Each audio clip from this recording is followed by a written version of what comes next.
Hi, welcome to my YouTube channel where today I'm going to be reviewing Where the Line Bleeds by Jesmyn Ward. So Jesmyn Ward is one of my favorite writers. I first read her book Salvage the Bones for a class that I took in college, and I also read her memoir Men We Reaped. And so this is the first time in a while that I'm actually revisiting any of her stuff, and I was not disappointed. So I'm gonna just jump into more like bigger picture analysis stuff before I jump into like what the plot was about. And if you don't want any spoilers, maybe don't watch this. I think overall her prose is just so beautiful, not even just in Where the Line Bleeds, but just in general. Everything that I've read by her, I just love her prose. I love her style, her metaphors. She is very poetic.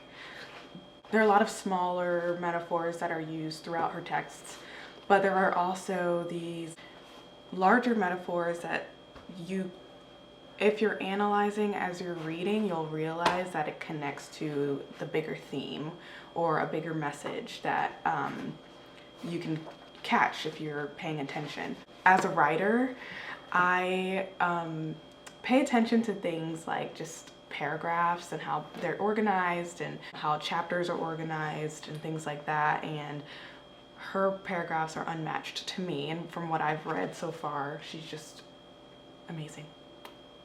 A lot of this is written in the past perfect tense, so like using like had been or had something past tense, because although it is taking place it is taking place in the past, but there are also a lot of like memories that are recapped, and it makes sense because the antagonists of the text are the parents of the twins that it focuses on. And I can't believe that like there are two faces here, and I didn't realize.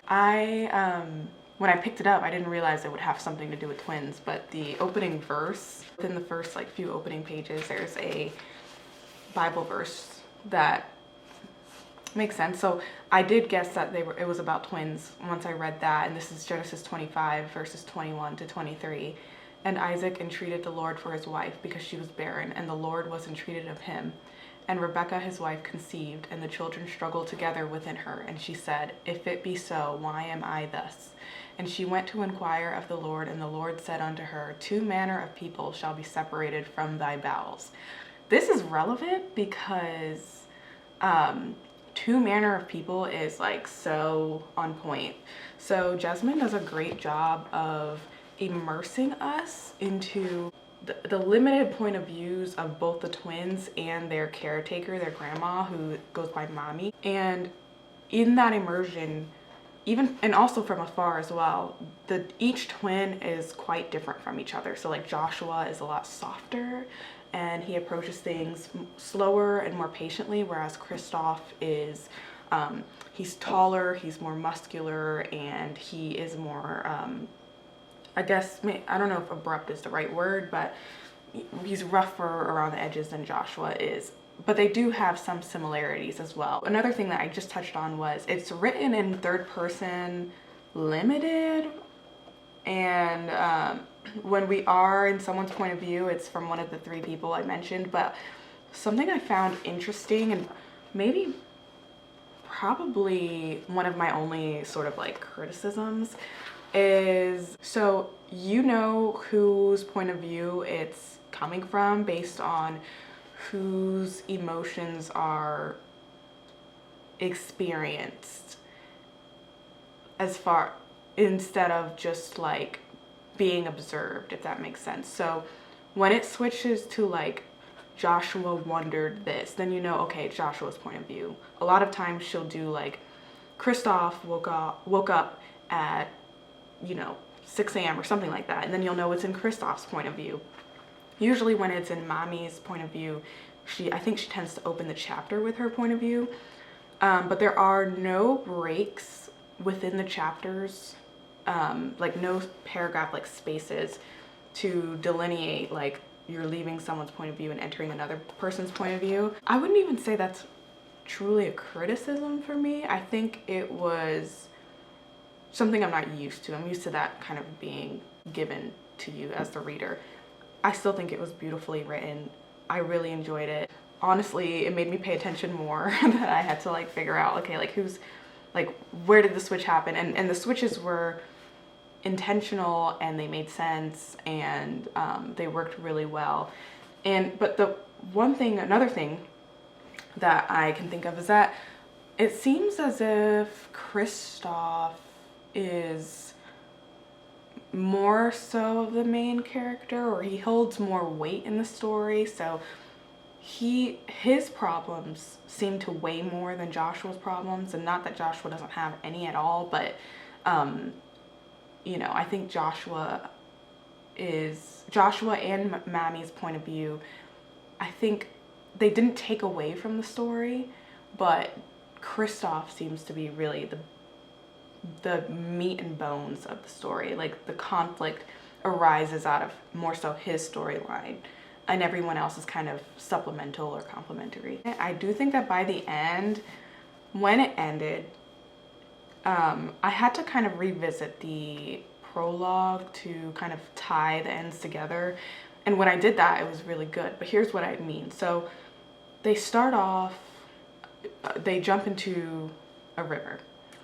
And something that I didn't catch initially is that, like, towards the end of the prologue, Christopher is pulling Joshua down. And the line specifically is, Kristoff exhaled crystal bubbles of air, grabbed his brother's soft, squirming sides, and pulled him to the quiet below. Now, this will make sense because, spoiler alert, Kristoff is the reason why Joshua kind of gets pulled into the world that they decide that they don't want to be involved in because of their father, and what they're around. So you can see elements of, like, despite Bois Sauvage being a fictitious location, it doesn't feel that way. It feels very real. These are real issues that people deal with on a day-to-day basis.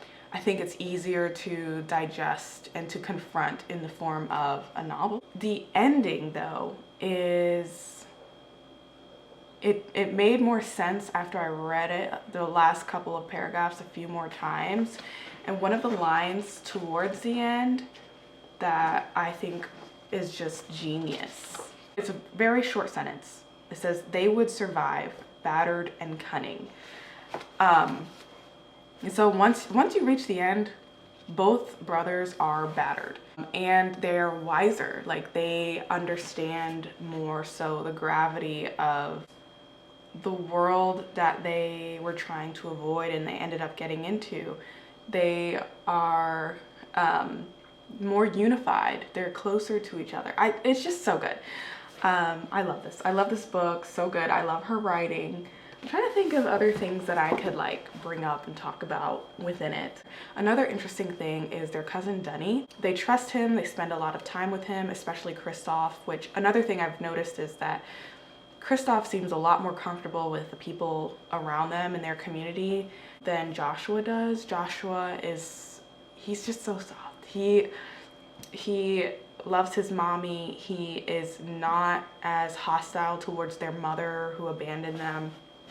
He is just, and he is actually, like, visibly uncomfortable around just the people in their community. I don't know if they're all, like, their cousins and stuff. I don't think they're all related, but some of them they play basketball with. Others are known to be drug dealers, and Kristoff seems to be a lot more comfortable around them than Joshua does. Dunny, to me, he seems pretty ambivalent because he is their cousin that they can trust, but he also maybe is not that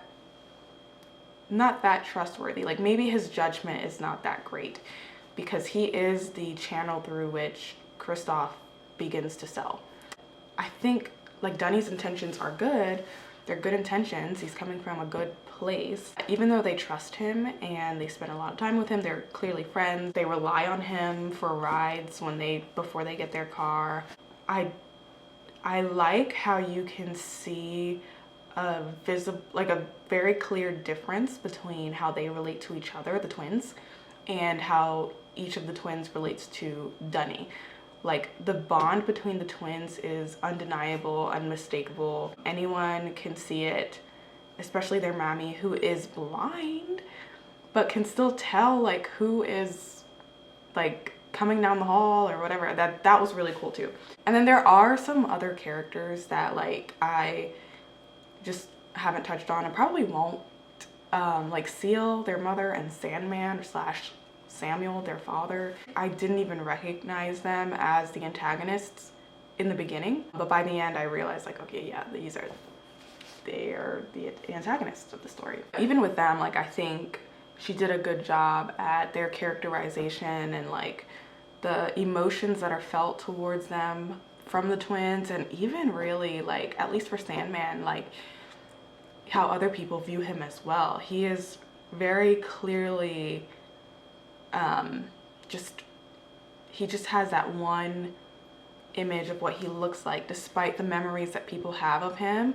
And I think there is some level of compassion there, but there's also like this blunt, like, okay, this is who he is. Like, he's one of those guys, and like, that's it. So I don't know. I felt bad for Sandman, honestly. Seal was harder for me to connect with because, and I think that was intentional, because she is hard for the twins to connect with. She's hard for Mammy to connect with. And I think even just as a character, I think that was her intention as well, was to have distance between herself and her children and her family and her roots and where she came from. She was harder to understand. And I think that maybe the motives for why Seal was the way she was, why their mother was the way she was, were harder for me to also pinpoint. Otherwise, this was really good. I highly recommend. I do plan on doing more book reviews. I've been really enjoying just like reading more lately, so hopefully I can share the love with you guys. Thank you for watching. Don't forget to like, comment, and subscribe.